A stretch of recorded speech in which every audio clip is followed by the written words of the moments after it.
Bapa di surga, pada pagi hari ini ya Tuhan, yang indah dan cerah ini Engkau memberikan kesempatan kembali bagi kami untuk boleh kami datang kepada Tuhan. Terima kasih atas segala kemurahan-Mu dan kebaikan-Mu atas kami. Tolonglah kami ya Tuhan, saat kami mendengarkan kebenaran firman-Mu, bukakanlah hati dan pikiran kami, berikanlah kami kepekaan supaya boleh kami mengerti, memahami rencana Tuhan di dalam hidup kami. Terima kasih Tuhan, berkati juga hamba-Mu dan seluruh jemaat-Mu yang akan mendengarkan kebenaran firman-Mu.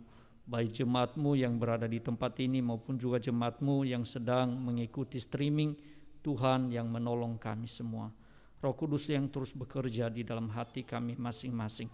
Terpujilah Engkau ya Tuhan, di dalam nama Tuhan kami Yesus Kristus. Kami berdoa dan mengucap syukur kepada Tuhan. Haleluya. Amin. Puji Tuhan.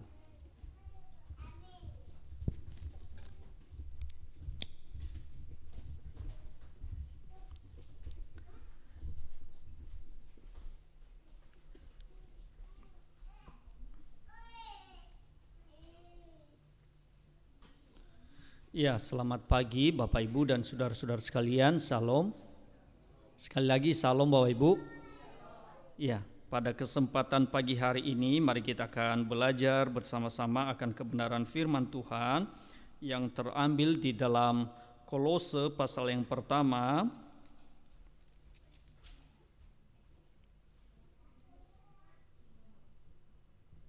ayat yang ke-9 sampai ayatnya yang ke-14. Jikalau sudah semua Bapak Ibu saudara-saudara sekalian, saya akan membacakan buat kita sekalian demikian kebenaran firman Tuhan.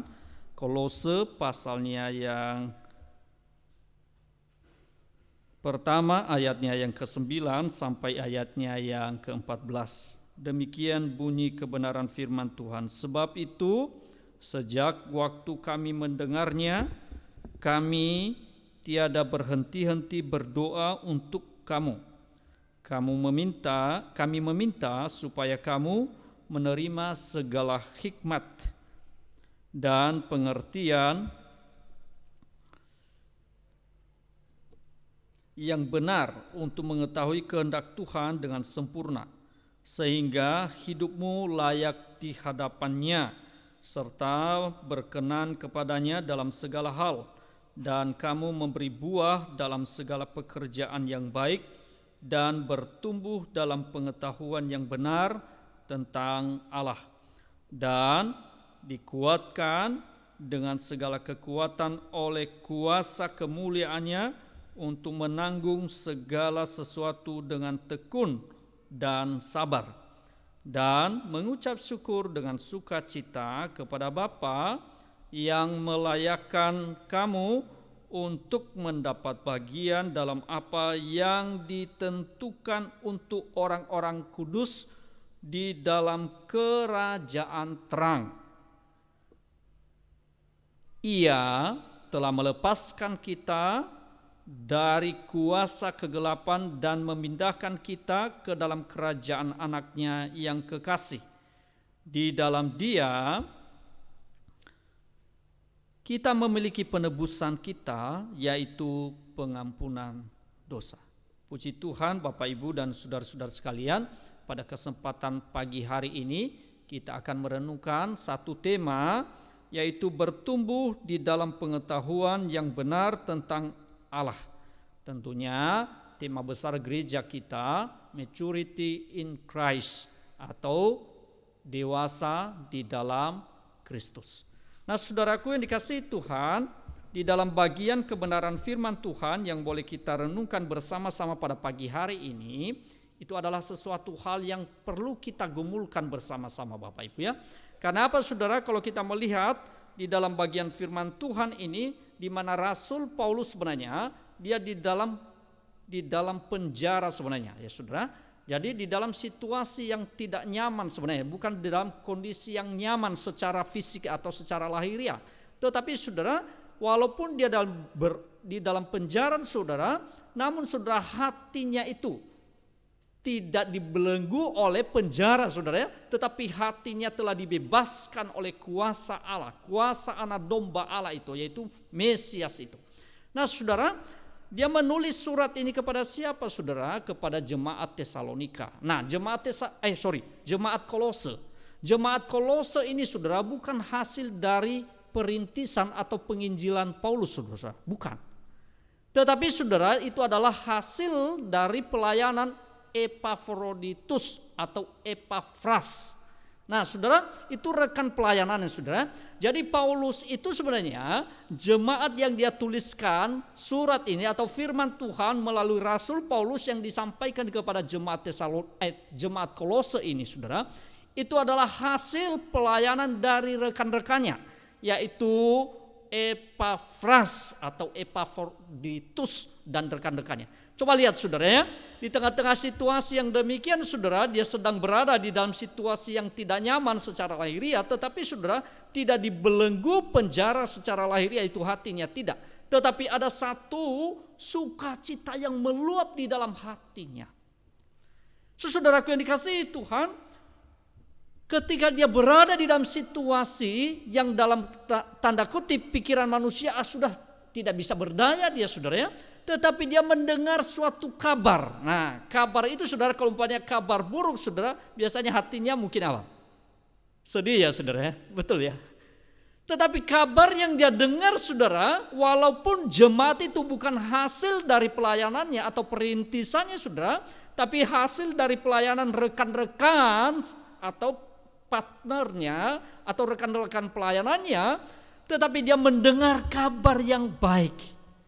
Wah, alangkah baiknya, alangkah senangnya, saudara ya, kalau kita mendengar tentang kabar baik. Apa kabar baiknya, saudara?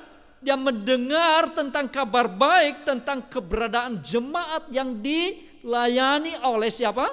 Oleh Epafras dan teman-temannya. Apa yang mereka dengar? Nah, saudara, di dalam bagian firman Tuhan tadi, saudara, kita lihat, perhatikan baik-baik di sana, saudara. Kami selalu lihat di dalam ayat yang ketiga dulu ya. Kami selalu mengucap syukur kepada Allah Bapa Tuhan kita Yesus Kristus setiap kali kami berdoa untuk kamu. Karena kami telah mendengar saudara? Mendengar tentang iman dalam Kristus Yesus dan tentang kasih-Mu terhadap semua orang kudus. Wah, luar biasa ini, saudara. Saudaraku yang dikasihi Tuhan, coba bayangkan, saudara, walaupun mereka belum berjumpa bertatap muka, saudara, Paulus dengan jemaat itu, saudara, belum bertatap muka ini. Tetapi bagaimana? Hatinya itu meluap kepada siapa? Kepada jemaat itu. Karena dia melihat tentang jemaat itu bertumbuh di dalam iman dan kasihnya. Wah, saya bisa membayangkan itu adalah satu sukacita yang meluap di dalam hati Rasul Paulus. Sekalipun mungkin mereka belum bertatap muka, tetapi kasih sayangnya, perhatiannya itu tidak berkurang. Oleh karena apa? Karena tidak berjumpa, saudara. Luar biasa ini. Saya bisa membayangkan hal itu, saudara. Belum mereka bertatap muka, tetapi cinta dan kasihnya itu tidak berkurang kepada jemaat itu. Walaupun mungkin mereka belum berbincang-bincang satu dengan yang lain, saudara, dia hanya mendengar tentang kabar yang baik tentang jemaat itu. Tapi tidak mengurangi cintanya dan kasih dan perhatiannya kepada jemaat itu. Saudara, di tengah-tengah pandemi ini sebenarnya kita belajar dari sini, saudara. Jangan-jangan, saudara, karena kita jarang bertemu, saudara, lalu kasih kita menjadi kendor, saudara. Jangan, saudara ya. Kita belajar dari Paulus ini, saudara. Tidak menghalangi dia, sekalipun tempat yang berbeda, jarak yang jauh mungkin memisahkan mereka. Tetapi hatinya itu, perhatiannya dicurahkan kepada siapa? Kepada jemaat itu. Hebat ya. Luar biasa, saudara. Jadi tidak menjadi penghalang sekalipun mungkin mereka tidak bertatap muka saudara. Tetapi kasih sayangnya sekali lagi perhatiannya itu dicurahkan. Di sanalah pikirannya kepada jemaat itu. Apalagi jemaat itu saudara dikatakan kami telah mendengar. Mendengar apa saudara? Tentang iman dalam Kristus Yesus dan tentang kasih-Mu terhadap semua orang kudus. Luar biasa loh saudara. Jemaat ini saudara, dia melihat, mendengar tentang iman dan kasih antara satu dengan yang lain.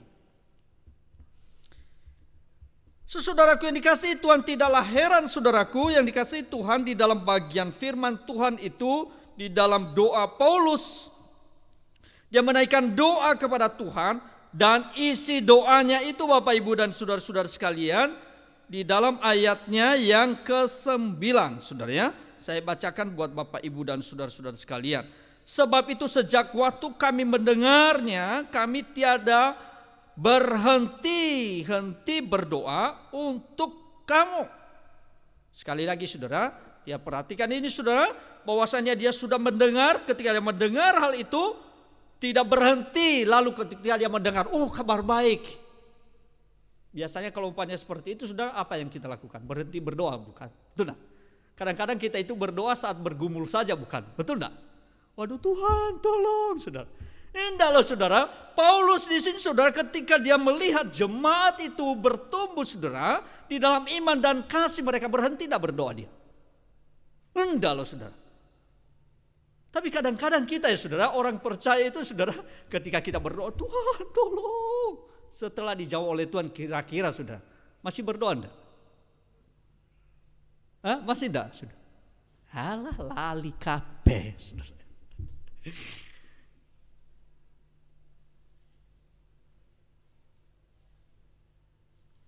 Saudaraku yang luar biasa ini saudara, mengajar kita sebagai orang-orang percaya kepada Tuhan yang mau bertumbuh di dalam iman dan pengenalan kita akan Kristus. Tidak hanya sekedar kita berdoa saat bergumul saudara, tidak. Atau ketika kita sudah dijawab, Tuhan sudah memberikan jalan keluar di tengah-tengah pergumulan kita, lalu kita berhenti berdoa, tidak saudara. Kita belajar dari sini saudara, bahwasanya Paulus itu walaupun saudara Tuhan telah bekerja berkarya di tengah-tengah jemaat itu, tetapi dia terus berdoa. Itu sebabnya di dalam bagian ayat yang ke-9 itu dia mengatakan, sebab itu sejak waktu kami mendengarnya, mendengar apa itu? Tentang kabar mereka itu tadi loh saudara, kasih mereka. Kami tiada berhenti-henti berdoa. Untuk siapa? Untuk kamu. Kami meminta supaya kamu apa? Menerima segala hikmat dan pengertian yang benar untuk mengetahui kehendak Tuhan dengan sempurna. Pertama ini saudara, hikmat dan pengertian yang benar. Saudara, ini sangat penting saudara. Biasanya saudara kalau umpamanya ketika seseorang itu sudah di puncak sukses saudara, biasanya nyaman, biasanya itu terlena, bisa terbuai saudara, betul enggak? Saya tidak tahu saudara, ketika kita sudah di posisi yang puncak saudara, biasanya itu terlena saudara, terbuai, akhirnya tidak berjaga-jaga, tidak berhati-hati, akhirnya apa? Biasanya itu langsung bagaimana? Meluncur bebas saudara. Paulus sangat paham ini saudara. Tentunya dari hikmat dari Tuhan. Sehingga saudara kalau umpamanya dia sudah tahu saudara tentang keberadaan, kesuksesan pelayanan-pelayanan dari rekan-rekannya itu saudara. Maka tidak heran Paulus itu apa saudara? Terus berdoa supaya apa? Supaya Tuhan tambahkan pengertian hikmat kepada mereka. Supaya apa? Jangan mereka di tengah-tengah kesuksesan pelayanan itu, pekerjaan mereka itu yang sudah mereka lakukan itu, terlena mereka. Terbuai dengan situasi yang mereka rasakan saat itu. Jangan sampai ada bahaya yang sedang mengintip saudara. Bukankah kita sering terlena di tengah-tengah situasi yang aman, bukan? Betul tak? Di dalam situasi yang berjalan, kita rasa wah sudah berjalan lancar. Berhati-hati Bapak Ibu. Ada yang sedang mengintip loh saudara. Ada bahaya yang sedang mengintip kita yang bisa menjatuhkan kita. Itu sebabnya saudaraku yang dikasihi Tuhan, di dalam bagian firman Tuhan ini, sehingga saudara, Paulus mendoakan, memohon pertolongan dari Tuhan. Supaya itu saudara, jemaat itu tidak puas, tidak merasa puas apa yang sedang mereka dapatkan, apa yang sedang sudah mereka jalankan, atau apa yang sedang mereka nikmati saat itu. Tetapi harus meningkat. Harus mereka terus apa? Bertumbuh. Ini yang Tuhan rindukan dalam gereja Tuhan saudara. Jangan sampai mereka terbuai dengan kesuksesan penginjilan atau pelayanan yang telah Tuhan kerjakan di antara mereka. Tetapi bagaimana? Supaya Tuhan tambahkan hikmat dan pengertian. Kalau bahasanya saudara, jangan puas ketika kita sudah mendapatkan firman Tuhan hari ini saudara. Iya aku mendapatkan berkat. Akhirnya puas, gak mau belajar lagi. Bahaya loh itu saudara.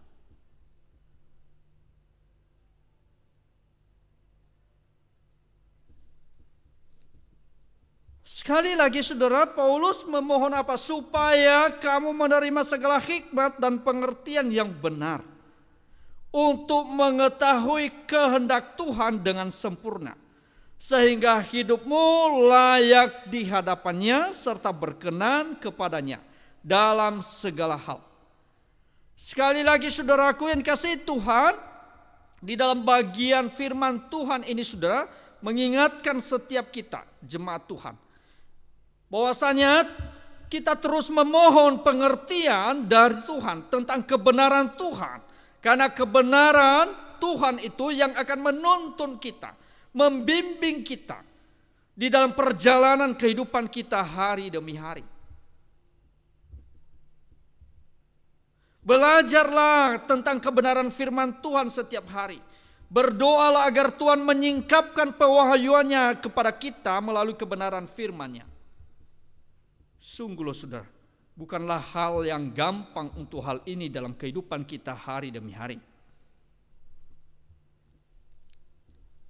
Hidup ini sangat penting untuk mengetahui kehendak Tuhan. Sebab kalau kita melihat saudara, semua manusia diciptakan oleh Tuhan untuk tujuan tertentu. Orang yang tidak tahu tentang kehendak Tuhan sama saja dengan apa? Pelari yang tidak punya arah dan tujuan dalam hidup ini. Seperti seorang pemanah yang tidak ada tujuan yang hendak disasar.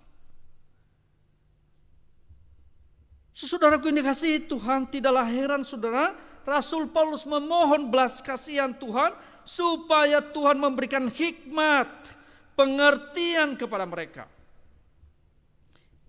Dan itu ditegaskan di dalam ayatnya yang ke-9 tadi bagian B. Kami meminta supaya kamu menerima segala hikmat dan pengertian yang benar untuk mengetahui kehendak Tuhan dengan sempurna. Saudara, bagaimana ya saya mengerti kehendak Tuhan dalam hidup ini? Pernah enggak kita berpikir demikian?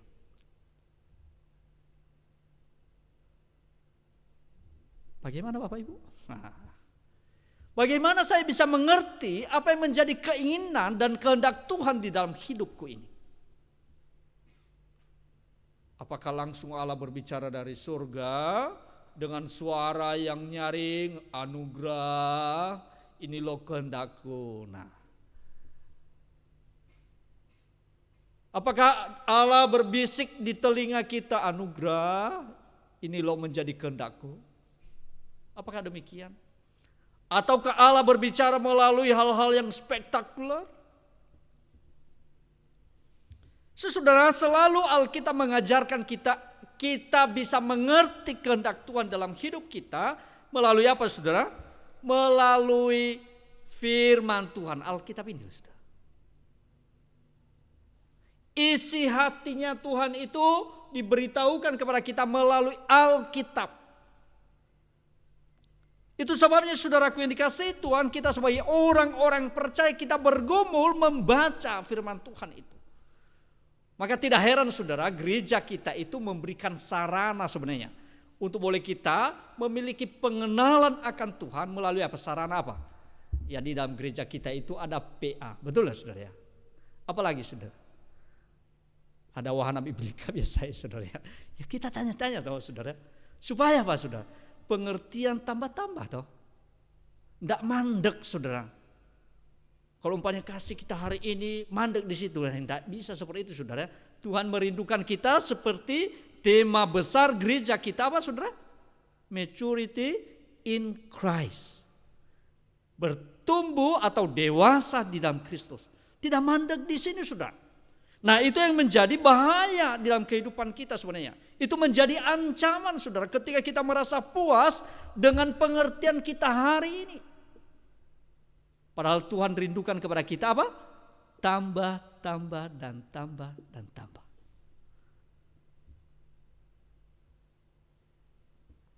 Jadi gereja kita sudah menyiapkan sarana untuk apa? Untuk boleh kita belajar akan kebenaran firman Tuhan itu. Supaya boleh kita mengenal Dia.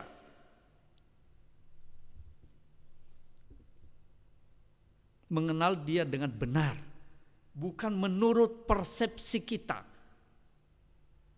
Bukan menurut pemahaman kita. Jangan-jangan kita sedang membuat Allah sesuai dengan paradigma kita sendiri loh saudara. Padahal Allah yang benar itu sesuai dengan apa? Sesuai dengan ajaran firman-Nya melalui Alkitab. Bukan sesuai dengan paradigma kita, pengertian kita. Acap kali kita berkata, oh Allah itu baik. Ya memang benar baik, betul enggak? Allah itu adalah pembuat mukjizat, ya benar. Memang Allah kita itu pembuat mukjizat. Tetapi kalau umpamanya kita hanya mengenal Dia sebagai pembuat mukjizat, itu adalah sesuatu hal yang kurang benar. Kenapa saudara? Ingin Tuhan itu tidak hanya dikenal Dia sebagai pembuat mukjizat, bukan saudara. Tetapi Dia seorang pribadi yang telah menciptakan sekaligus mengampuni bahkan membebaskan kita dari belenggu kuasa maut yang membinasakan itu.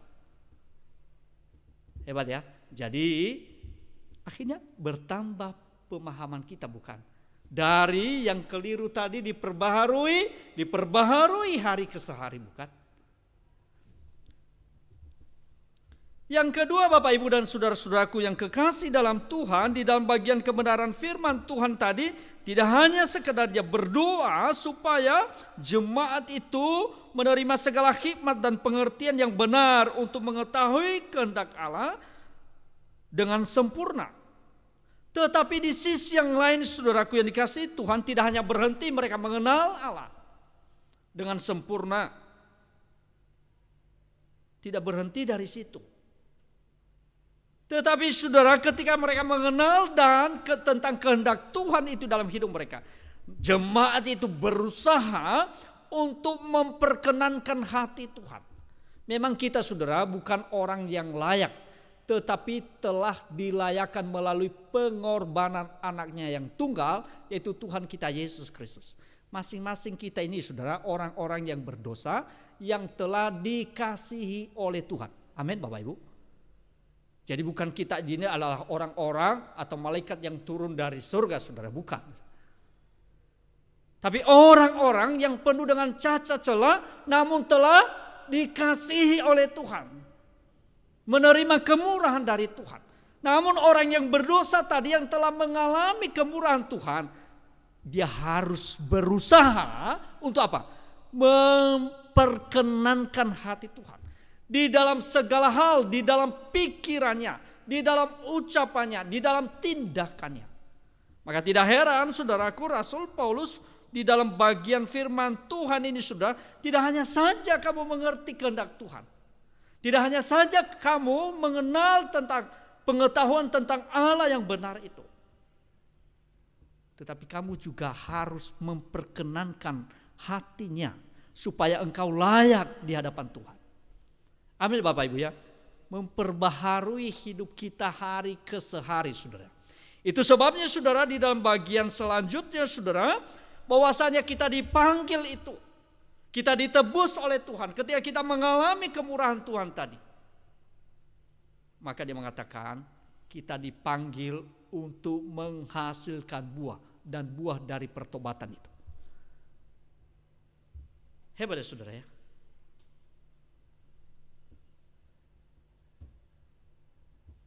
Dan itu ditekankan di dalam ayatnya yang ke-10 saudara. Sehingga hidupmu layak di hadapannya serta berkenan kepadanya dalam segala hal.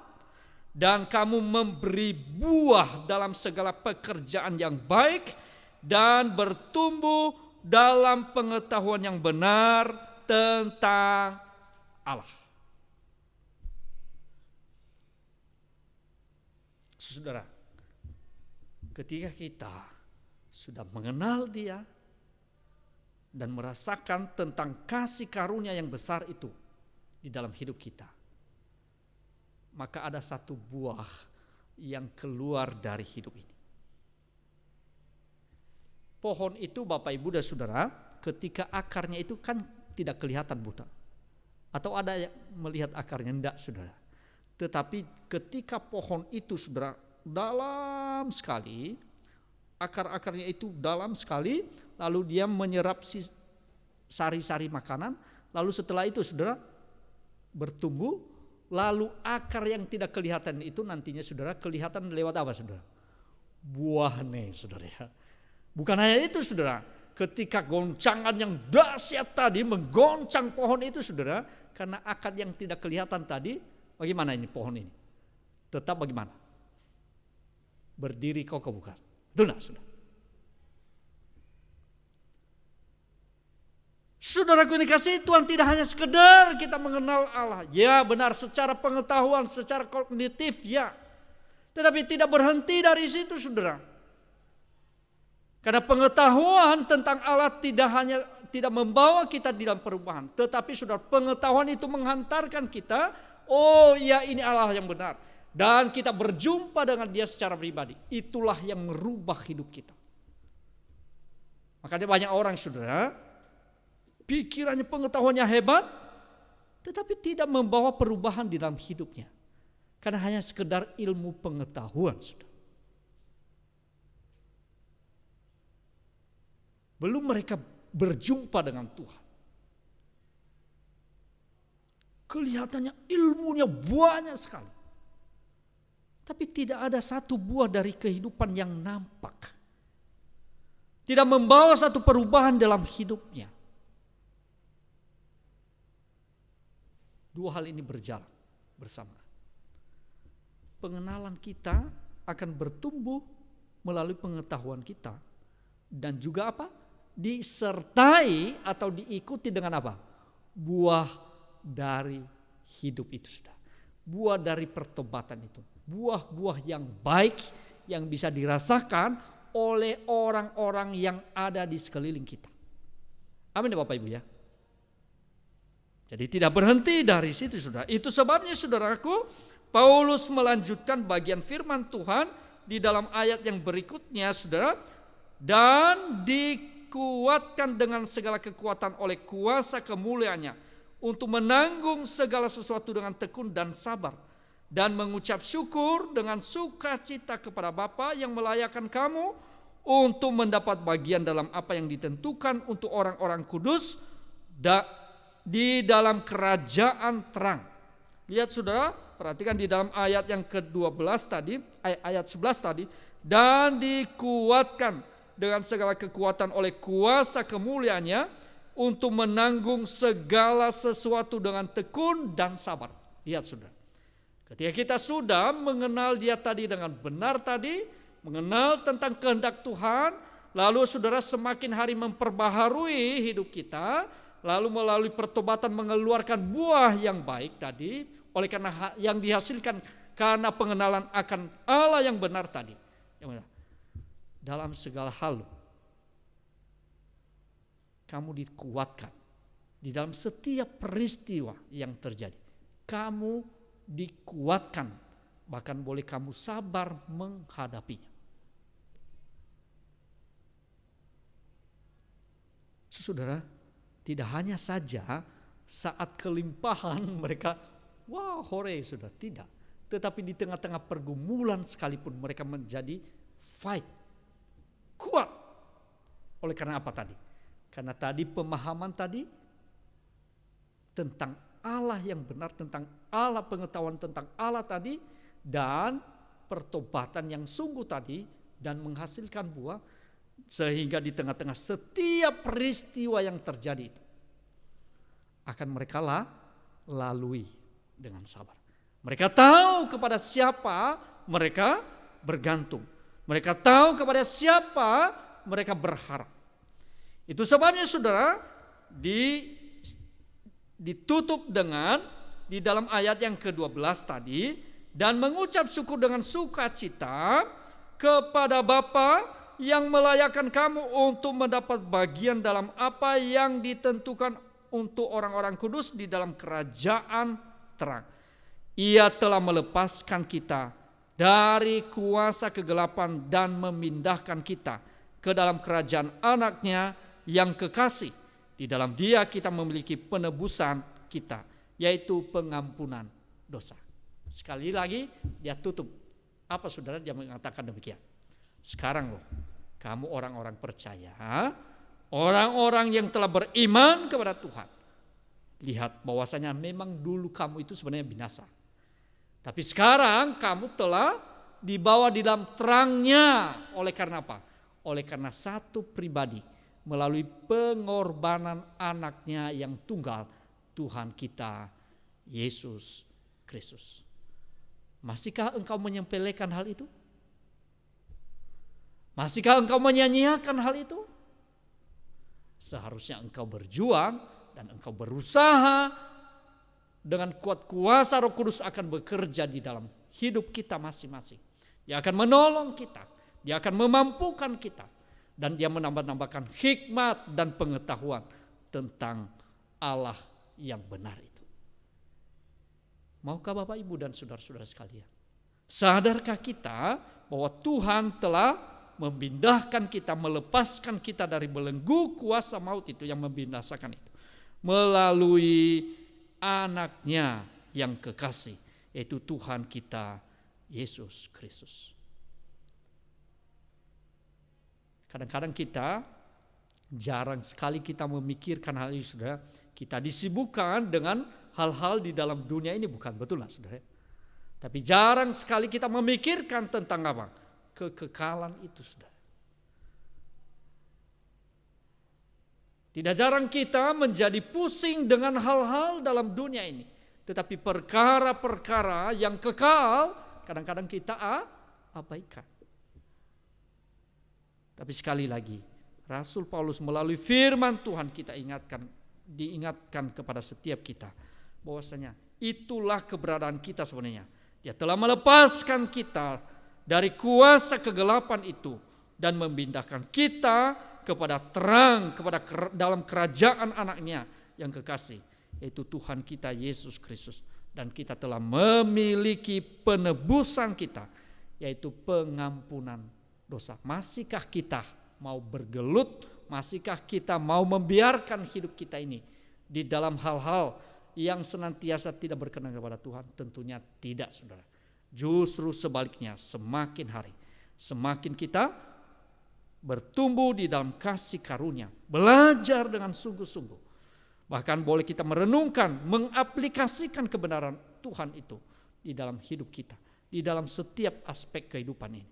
Tuhan memberkati Bapak, Ibu, dan saudara-saudara sekalian melalui renungan kebenaran firman Tuhan pada pagi hari. Mari kita akan berdoa.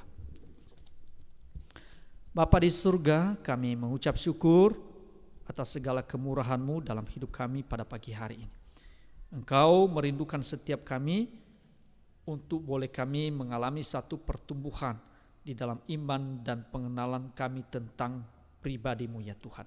Tapi tidak hanya sekedar berhenti di dalam mengenal melalui pemikiran kami, tetapi sesungguhnya boleh kami mengalami Engkau, mengalami perjumpaan dengan Engkau, sehingga ya Tuhan boleh kami mengalami suatu perubahan di dalam hidup ini, sehingga boleh kami menghasilkan buah-buah dari pertobatan itu, yaitu buah-buah yang baik dan menjadi kesaksian nama Tuhan diagungkan, dipermuliakan.